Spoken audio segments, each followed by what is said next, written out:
Habari popote ulipo, karibu sana kwenye Multipolar Vision, siku nyingine tena ya kutazama yale ambayo yanaendelea duniani kutoka barani Afrika na ulimwenguni kote. Mimi ni Ali Kashmiri.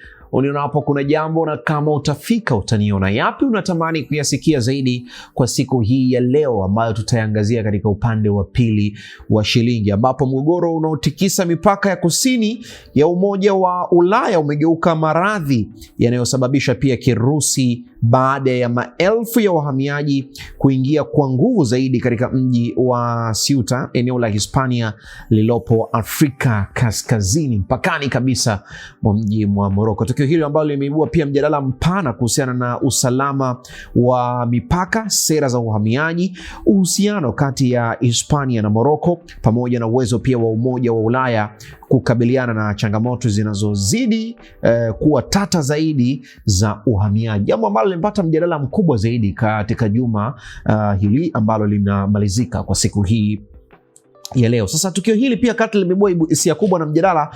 Mimi nikukaribisha sana kwenye Multipolar Vision, ambapo hii leo tumeweka mezani hilo kulijadili kwa upande wa pili wa shilingi. Sasa kabla hatujalijadili hilo kwa upande wa pili wa shilingi, ambapo kimsingi nimemwalika hapa bwana Godfrey Mchungu kwa ajili ya kulitazama hilo zaidi, hivi sasa moja kwa moja tupate nafasi ya kutazama makala ya matukio haya, ambao tutaangazia pia mustakabali wa maeneo ya Ceuta pamoja na Melilla, pamoja na mfumo wa sasa wa ulinzi wa mipaka ya Ulaya unaohitaji kufanyiwa pia mageuzi makubwa zaidi, katika sehemu hii ya kwanza ya makala ambayo imesheheni hayo yote.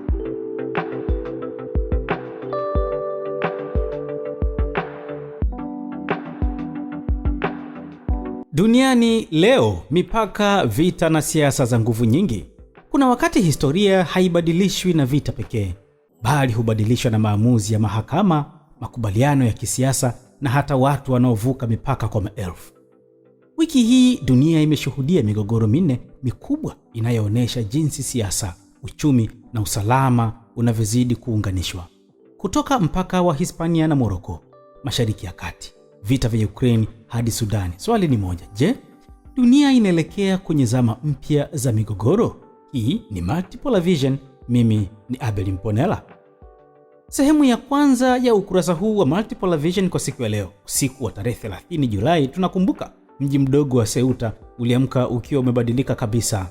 Ndani ya siku moja, takriban wahamiaji haramu 60,000 hivi waliingia katika mji wenye makazi na wakazi wasiopungua 85,000. Wakati huo watu wengine 300 hadi 400 walivuka kupitia Melilla.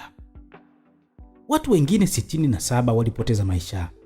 Na kufikia tarehe 3 Agosti, zaidi ya watu 48,000 walikuwa wamerudishwa Morocco, huku kati yao 3,000 na 5,000 wakisalia Ceuta wakisubiri kuingia bara la Hispania. Chanzo kilionekana kuwa uamuzi wa mahakama kuu ya Hispania wa tarehe 8 Julai mwaka 2026 uliowapa ulinzi zaidi wahamiaji wanaoingia kwa njia ya bahari. Lakini wachambuzi wanaamini kulikuwa na zaidi ya sheria. Ripoti za kiintelijensia zilidai kwamba Morocco iligeza ulinzi wa mpaka kama shinikizo dhidi ya Hispania kutokana na ushirikiano wake wa gesi na Algeria. Tukio hili liliitikisa sana Ulaya. Viongozi wa nchi 22 kati ya 27 za Umoja wa Ulaya walihoji namna Hispania ilivyoshughulikia mgogoro huo. Swali kubwa likabaki, je, uhamiaji sasa umegeuzwa kuwa ni silaha ya kisiasa? Tukiachilia mbali sura ya pili, Mashariki ya Kati, ambako tunaangalia amani ya muda mfupi mno kuwahi kutokea. Mashariki ya Kati iliendelea kuishi kati ya matumaini na hofu baada ya Marekani kusitisha mashambulizi kwa muda. Irani nayo ilipunguza operesheni zake za kulipiza kisasi. Mazungumzo kuhusu kufunguliwa kwa mlango wa Hormuz yaliendelea kupitia Oman. Lakini utulivu huo haukudumu. Tarehe 29 Julai, makombora ya Irani yalirejesha mapigano, huku Marekani, Saudi Arabia na makundi yanayoungwa mkono na Irani yakihusika moja kwa moja katika mashambulizi mapya. Wahouthi waliendelea kushambulia usafirishaji katika Bahari Nyekundu na miundombinu ya mafuta ya Saudi Arabia. Wakati huo huo, Iraq ilitoa madai mapya ya uwepo wa mkono wa Ukraine katika baadhi ya vitendo vya hujuma nchini humo. iwe ni kweli au la. Jambo moja linaonekana wazi kwamba mgogoro wa Mashariki ya Kati si tena vita kati ya Marekani na Irani pekee, bali umekuwa uwanja wa maslahi ya mataifa mengi yanayoshindana kwa wakati mmoja. Wakati huo tuhamie sasa kuitazama Ukraine na Urusi, vita vinavyogharimu uchumi kwenye mataifa haya na ulimwengu kwa ujumla. Ziara ya Rais Volodymyr Zelensky nchini Marekani ya tarehe 28 Julai ilitarajiwa kuimarisha nafasi ya Ukraine, lakini haikuzaa mafanikio makubwa. Pendekezo pekee lililojitokeza lilikuwa uwezekano wa leseni ya kutengeneza makombora ya Patriot bila makubaliano ya mwisho. Wakati viongozi wakizungumza Washington, vita vilikuwa vinaendelea uwanjani. Urusi ilitangaza kuuteka mji wa Belistikoe huko Donetsk. Baharini, zaidi ya meli 80 zililengwa mwezi Julai pekee, huku meli 28 za kibiashara zikishambuliwa katika bandari ya Odessa. Ukraine ilikadiria kupoteza takriban dola milioni 80 katika kila siku kutokana na uharibifu wa bandari. Kampuni ya Maersk ilisimamisha shughuli katika bandari ya Chokmorsk. Na tani karibu 45 hivi za ngano zikaharibiwa baada ya mashambulizi kwenye maghala ya Kernel Holding. Kana kwamba haitoshi, Urusi ilikumbwa na shambulio la bomu mjini Moscow lililoua watu 3 na kujeruhi wengine 21 kabla ya ndege isiyo na rubani kuanguka kwenye ufukwe karibu na Gelzik na kuua watu 7 wakiwamo watoto 3. Haya yote yanaonyesha kwamba vita hivi havipiganwi mstari wa mbele pekee, vinaendelea kugusa uchumi na maisha ya raia kila siku. Na hapa mwishoni tuitazame Sudani. Barabara imefunguliwa, vita havijaisha kabisa. Sudani ilipata ushindi muhimu sana baada ya jeshi la Sudani tarehe 27 Julai kurejesha udhibiti wa barabara ya kilomita 400 hivi inayounganisha Khartoum na El Obeid, hatua inayokatiza mpango wa RSF wa kuuzingira mji huo. Lakini ndani ya saa chache tu, RSF ilijibu kwa mashambulizi ya ndege zisizo na rubani dhidi ya El Obeid. Hii ndio sura mpya kabisa ya vita vya Sudan. Jeshi linatumia nguvu za kawaida za kijeshi, wakati RSF yenyewe inategemea mashambulizi ya drone yanayowalenga hata raia. Tangu vita kuanza Aprili 2023, zaidi ya watu 59,000 wameuawa. Takriban milioni 13 wamekimbia makazi yao, huku zaidi ya watu milioni 30 wakihitaji msaada wa kibinadamu. Hivyo, licha ya ushindi wa kijeshi katika baadhi ya maeneo, gharama kubwa zaidi zinaendelea kubebwa na wananchi wasiokuwa na hatia. Kutoka Ceuta hadi Khartoum, kutoka Bahari Nyekundu hadi Donetsk, dunia inaonyesha kwamba migogoro ya leo haitegemei silaha pekee. Sheria, uchumi, uhamiaji, teknolojia ya drone na diplomasia vimekuwa sehemu ya vita vya kisasa. Na wakati mataifa makubwa yakipambana kulinda maslahi yao, wanaolipa gharama kubwa zaidi wanaendelea kuwa raia wa kawaida, wanaopoteza makazi, maisha na matumaini. Hilo ndilo simulizi kubwa la dunia katika wiki hii. Hii ni Multipolar Vision. Mimi ni Abel Mponela. Bye kwa sasa.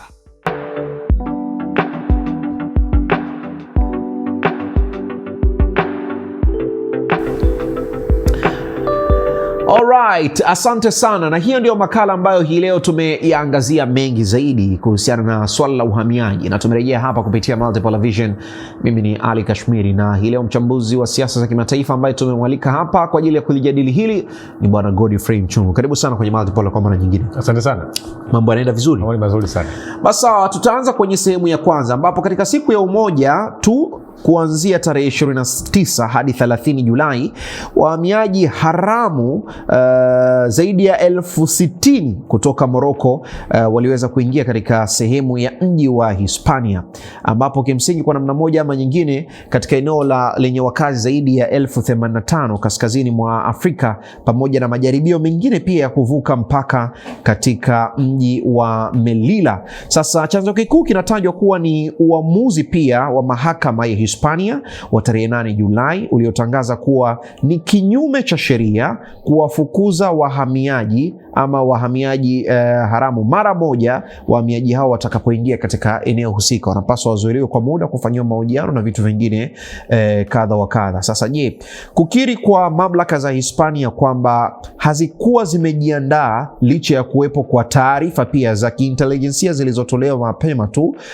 kwamba kutahadharishwa tatizo kubwa zaidi la kitaasisi, kwa maana ya kwamba pengine walikuwa wanajua ama kutokujua kwa kupenyezewa taarifa kwamba wao kutoa ile statement ama kupitisha ama kubadilisha sheria ya namna hiyo, huenda ikawa ni majaribio yanafanyika kwa kutoka Morocco kwa watu waliotoka kule kuelekea Hispania moja kwa moja.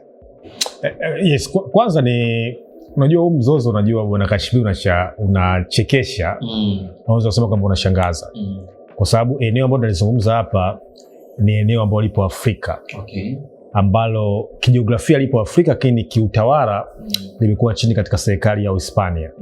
Sasa ni mzozo wa kipindi kirefu tangu narudi nyuma karne ya 15, karne ya 16, ambapo unafahamu nchi ya Spain au Hispania iliweza kuzitawala hizo nchi nyingi za Morocco na nchi nyingi tazama za Afrika.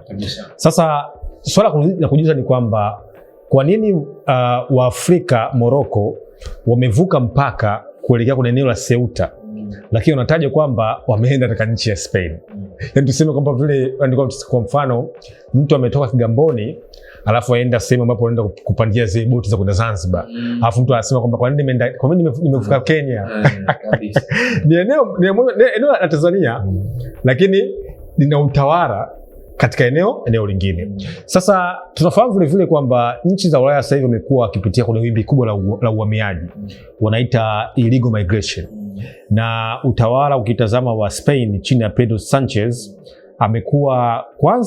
wamekuwa wakiinvite, wakiattract wahamiaji wengi katika nchi za Ulaya, kwa sababu wahamiaji katika taifa kwanza wanakupa fursa, cha kwanza kupata leba kwa wafanya kazi, cha pili kupata uhakika wa ujuzi katika taifa, sababu nafahamu watu wamekuwa ni sehemu ya msingi katika ujuzi. Sasa kubadilisha sheria maana ni kwamba ilikuwa ni mkakati wa kujaribu taifa la Spain kuweza kuattract watu wengi kwenda katika nchi yao. Kumbuka ili eneo la Ceuta ambao lipo tumesema katika eneo la Morocco, lakini lina utawala katika nchi ya Spain.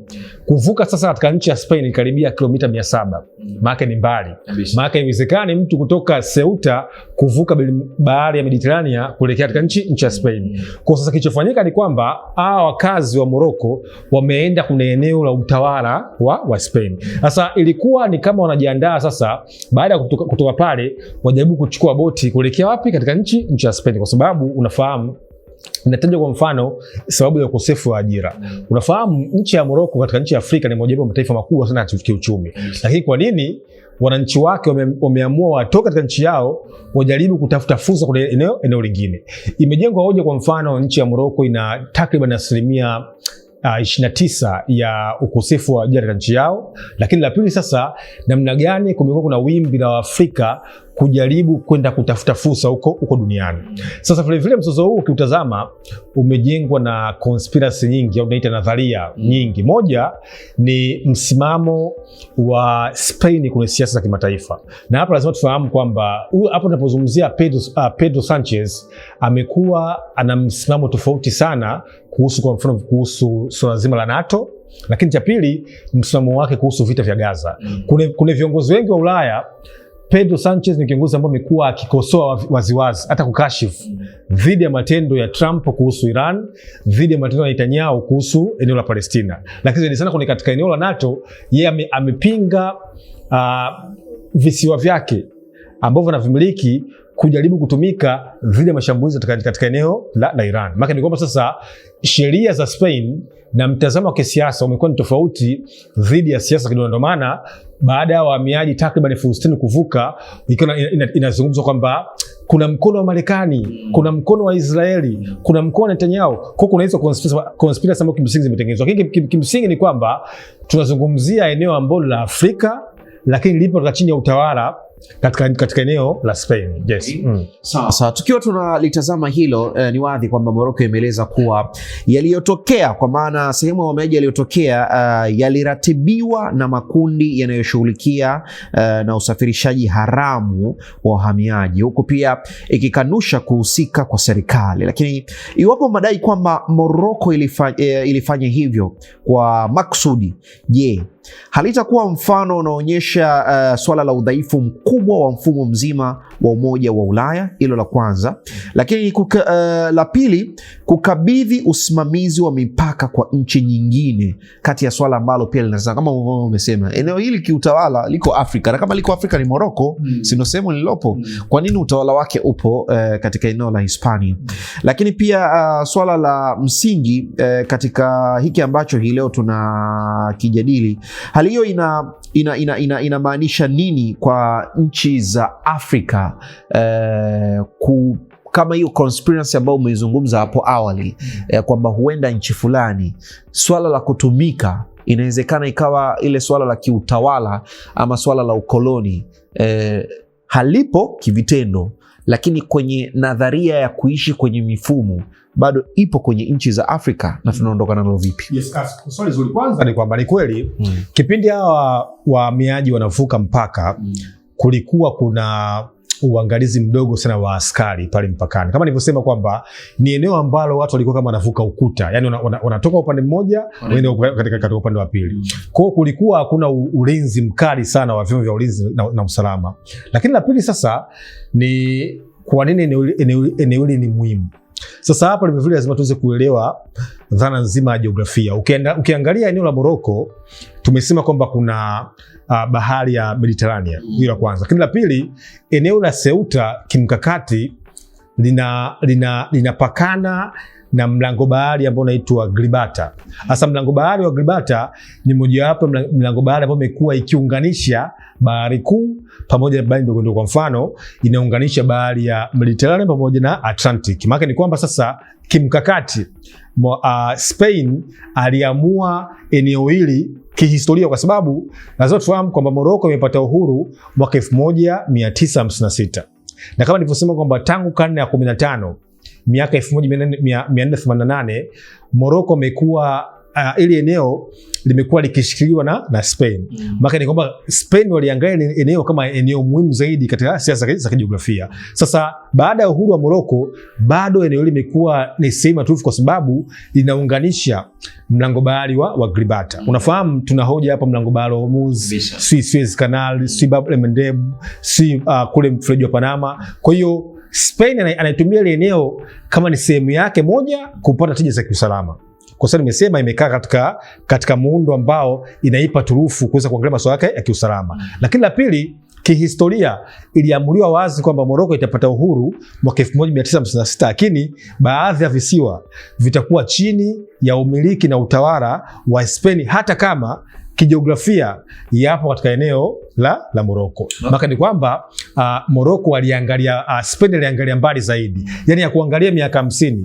Alika, je, nitapata faida za kiuchumi? Nitapata faida za kisiasa? Na fikiria ile eneo la Ceuta linakuonyesha namna gani hawa wakubwa namna wanavyochanga karata zao. Unafahamu kwa mfano hoja kubwa ya visiwa kwa mfano vya Uingereza ambavyo vinaitwa Diu Garcia, ambavyo vile visiwa havipo katika mamlaka ya Uingereza, vipo mbali ukitazama, lakini Uingereza inavimiliki kwa sababu ya kupata turufu ya kimkakati ya kiusalama, kwa sababu hivi visiwa muda mwingine vimekuwa vikitumika kwa lengo la kulinda masuala ya kiusalama. Na inakuonyesha vile vile kwamba maeneo yote ambayo yana visiwa ni maeneo ambayo yamekuwa na turufu kubwa kuna ushawishi. Kwa mfano hapa sisi Tanzania, eneo kwa mfano la Zanzibar, tazama, lina ushawishi mkubwa sana kuna geopolitics ya Afrika Mashariki, sababu Zanzibar ni lango, ni eneo la kimkakati, linaweza likaathiri kuanzia pembe yote ya Afrika, IGAD, Somalia, kote inaathiri. Kwa hiyo maeneo ya visiwa kihistoria yamekuwa kimsingi yamekuwa yanaangaliwa. Lakini kimsingi ni kwamba ni kuelewa kuna swali la msingi lingine kwamba je, huu ni ukoloni mpya? Kwa nini nchi ya Ulaya imiliki sehemu ya maeneo ya Afrika? Je, sio ukoloni? Of course, kipindi Morocco inapata uhuru walingangania Spain kwamba sisi maeneo yetu hatuwezi kuachia. Moja, kuweza kuangalia kama nilivyosema masuala ya kiusalama, lakini la pili kufuatilia mienendo ya kibiashara, kwa sababu unajua Kashmir taifa ambayo inakuwa kuna hizi inaitwa checkpoint, yani international checkpoint, maeneo madhubuti, inakuwa na turufu kuliko watu wengine. Maana ni kwamba inakuwa na competitive advantage, yani inakuwa na tija ya ulinganisho kwa wengine. Kwa hiyo hapa ninapozungumza Spain ana nguvu kwenye mlango bahari wa Gibraltar. Okay. Maana ana nguvu kuliko Uingereza, ana nguvu kuliko Italia. Kwa sababu akiwa pale, moja, anaweka kambi za kijeshi, pili, anaangalia usafirishaji, lakini cha tatu, anaangalia namna gani anaweza kufikia malengo yake ya kimkakati. Kwa hiyo unaweza ukautazama kama ni ukoloni kwa upande mmoja, hiko kwa upande mwingine namna gani mataifa yamekuwa yakilinda na kuendeleza maslahi yao ya kiuchumi. Kati ya nchi 27 za Umoja wa Ulaya, takriban nchi 22 kwa pamoja ziliweza kuandika barua ya kutoridhishwa na kupinga namna ambavyo Hispania wamelihendo hili jambo la illegal immigration, wahamiaji haramu ambao wameondoka. Bali ya kuwa sheria imepitishwa, wao wameona ni kana kwamba wamelihendo katika wakati ambao haikuwa inatakikana. Sasa kwa namna ambavyo wamepinga suala hili, pengine ni kutokana na hali halisi ya uendeshwaji wa siasa chini ya Waziri Mkuu Sanchez wa Hispania kuenda kinyume na yale matakwa yao, na ndio maana wamefanya hivyo, ama nini haswa huwa kinapelekea mpaka zaidi ya robo tatu ya mataifa ya Ulaya kupinga mwenendo wa namna ambavyo wahamiaji haramu jambo lilikuwa handled kwa nchi ya Hispania? Swali zuri sana. Kwanza unajua nchi za Ulaya nyingi ukizitazama zina harakati ambayo unaweza ukasema nchi za Ulaya sasa hivi na Marekani zinaongozwa na wanasiasa wengi wa fidhina na wanasiasa wengi ambao wamekuwa wakijaribu kulinda kinachoitwa utambulisho wa mataifa yao. Kwa mfano, hapo ninapozungumza nchi ya Uingereza, tukazungumza siku moja kwamba chama kwa mfano cha Reform cha Nigel Farage, kumbuka kiliongoza harakati za Uingereza kujitoa katika Umoja wa Ulaya na kupinga sera ya uhamiaji. Maana ni kwamba sera ya uhamiaji sasa hivi Ulaya ni mojawapo ya topic kubwa sana. Kiongozi gani ambaye atalinda uhuru, maslahi na kulinda sera za mipaka? Kwa mfano, Trump nakumbuka alivyoingia mara ya kwanza alijenga mpaka ukuta kabisa katika mpaka wa Mexico, kwamba hawa watu wasije katika nchi yetu wakae huko. Okay, hapo ninapozungumza vyama vikongwe katika nchi ya Uingereza, Labour pamoja na Conservative, vyote vimepoteza uchaguzi dhidi ya vyama utazama vinaitwa vyama vya far right, chama cha Reform cha Nigel Farage na chama cha Green Party. Maana ni kwamba nchi za Ulaya zinapinga swala zima la watu wengine kuingia katika nchi zao. Maana ni kwamba wanaamini kabisa kwamba mataifa mengine kuingia katika nchi zao, moja, unachukua ajira. Mbili, identity, utambulisho. Kwa sababu sasa hivi wazungu na struggle dhidi ya utambulisho wao. Kwa sababu wanapokuja watu wengine, kumbuka wanakuja na utamaduni wao, wanakuja na culture zao, wanakuja na falsafa zao. Kwa je, utamaduni wetu utakuwa katika hali gani? Hiyo ndio hoja na Farage. Kwa hiyo hichi ambacho kimetokea katika eneo la Ceuta, viongozi wengi wamepinga kwa sababu wao sasa hivi wamekuwa wakisukumwa kwenye swala zima la kupinga illegal migration. Leo hii ukitaka kushinda uchaguzi, masuala ya msingi mawili. Moja, utazungumza kuhusu masuala ya uchumi, masuala ya vita na masuala ya kupinga sera za uhamiaji. Lakini utasema vile vile, je, mataifa ya Ulaya ukitazama kwa nini yanaathirika na uhamiaji? Lazima ujiulize. Moja, dunia sasa hivi imekuwa na mizozo mingi ya kijiopolitiki. Tazama kuhusu Syria, Palestina, Iran. Kwa hiyo watu wengi wameamua kutoa katika nchi zao kwenda katika nchi za Ulaya. Lakini la pili, hizi nchi ambazo zinazoitwa za Global South, nyingi zinatajwa kwamba hazina fursa kubwa za kiuchumi. Kwa hiyo mwananchi yote akisema kwamba bwana kuna nataka niende Uingereza, Ubelgiji, Spain, kumekuwa kuna hiyo huka katika nchi ya Afrika kwamba anaamini akaenda kule labda atapata maisha mazuri, atapata kazi. Sasa je, hawa ambao wakina Nigel Farage na viongozi wengine wanasema bwana, hawa wanavyozidi kuja wanaharibu utamaduni wetu. Na ndio maana ukitazama kuna uchaguzi nyingi, vile vyama ambavyo vilikuwa vimeachia, kuna kitu kinachoitwa border open door policy, yani sera kufungua mipaka, wameangua kwenye uchaguzi, yani hakuchaguliwa. Kwa sababu viongozi gani ambao watakuja watalinda sera za mipaka wanachaguliwa katika nchi za Ulaya. Kwa hiyo kitendo cha Pedro Sanchez kupingwa na viongozi wake wa NATO na Ulaya, maana ni kwamba ameenda kinyume. Kwa nini unaruhusu zaidi ya wananchi 60,000? Maana kumbuka wananchi 60,000, maana unazungumza uwanja wa Mkapa kabisa wote umejaa, alafu ingia katika. Kwa hiyo kwa kweli kumekuwa kuna mitazamo mbalimbali, lakini nimeshuhudia kwamba wengi sasa wameanza kurejea kwa sababu hawawezi kuvuka mpaka kilomita 700 kuelekea katika nchi ya Spain.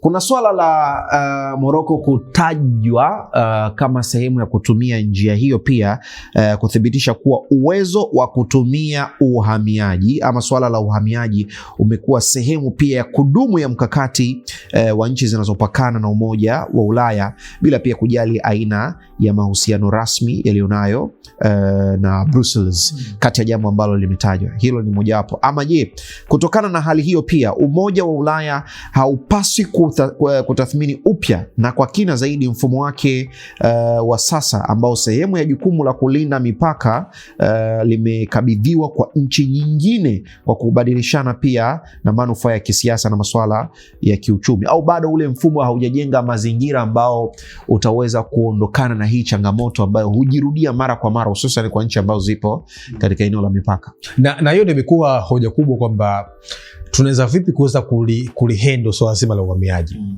Viongozi wengi ambao kutazama ambao wakiingia mamlakani kuna nchi za Ulaya na Marekani wamekuwa wakijaribu kulinda sana sera za kitaifa.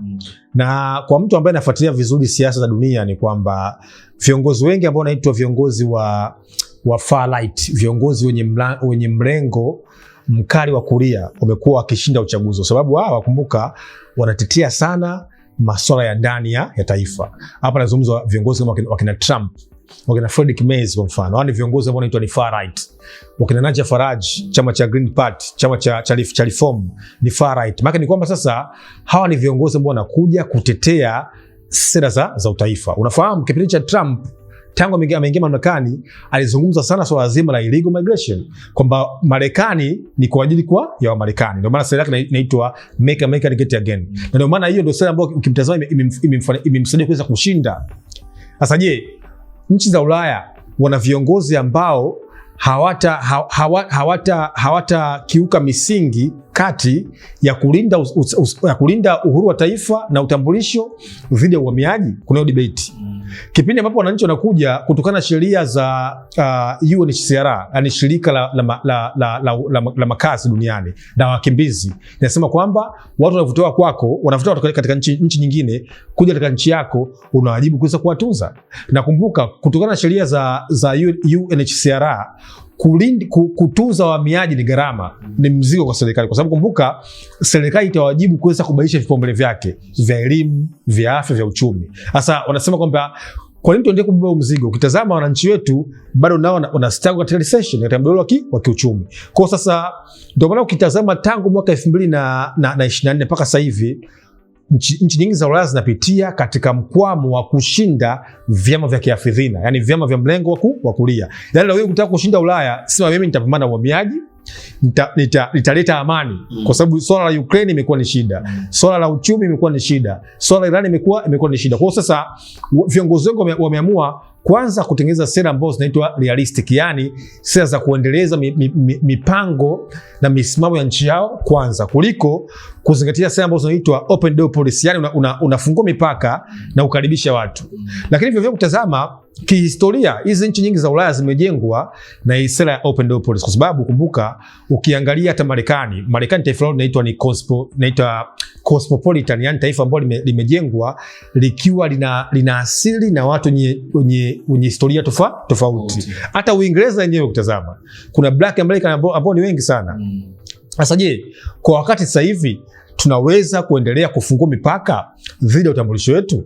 Sasa na hivi vile vile ni wake up call kwa nchi za Kiafrika, kwamba viongozi ambao wanaongoza sasa duniani hawataki muende katika nchi zao, kwa sababu wao kutazama wamekuwa wakipitia katika recession. Kwa hiyo kwa kweli mimi nikasema kwamba sera za Ulaya zinapitia kwenye mabadiliko makubwa sana, na watu ambao wana ndoto lazima waweze kufuatilia ili kuweza kujua ipi ni misimamo, ipi ni miongozo, ipi ni kanuni dhidi yao kuliko matendo yao ambayo kimsingi wamekuwa wakitaka kuna nchi za Ulaya. Asante sana Bwana Godfrey Mchungu huyo akitueleza kuhusiana na yale ambayo yanaendelea zaidi ya wahamiaji 60,000 sito wahamiaji haramu ambao walitoka katika eneo la Morocco kwenda Ceuta, kati eneo ambalo ni sehemu ya mamlaka ya Hispania, jambo ambalo katika nchi 27 za Umoja wa Ulaya 22 zikiandika barua za moja kwa moja na kukosoa vikali namna ambavyo taifa la Hispania wameweza kuhendo jambo hili pamoja na mabadiliko yao ya sheria juu ya kutowaondoa wahamiaji moja kwa moja kwa wakati huo, hususan wale ambao wamepita kupitia eneo la bahari. Sasa hili limeweza kuleta mjadala mpana na leo tumeliweka mezani kupitia Multipolar Vision. Ndugu yangu Bwana Godfrey Mchungu, nikushukuru sana kwa wakati wako. Asante sana, lakini asante pia kwako kwa wale ambao umeendelea kusalia nasi kwa kufuatilia mwanzo mpaka mwisho. Kwa niaba ya timu nzima, mimi ni Ali Kashmiri. Uniona hapo kuna jambo na kama utafika utaniona. Bye bye.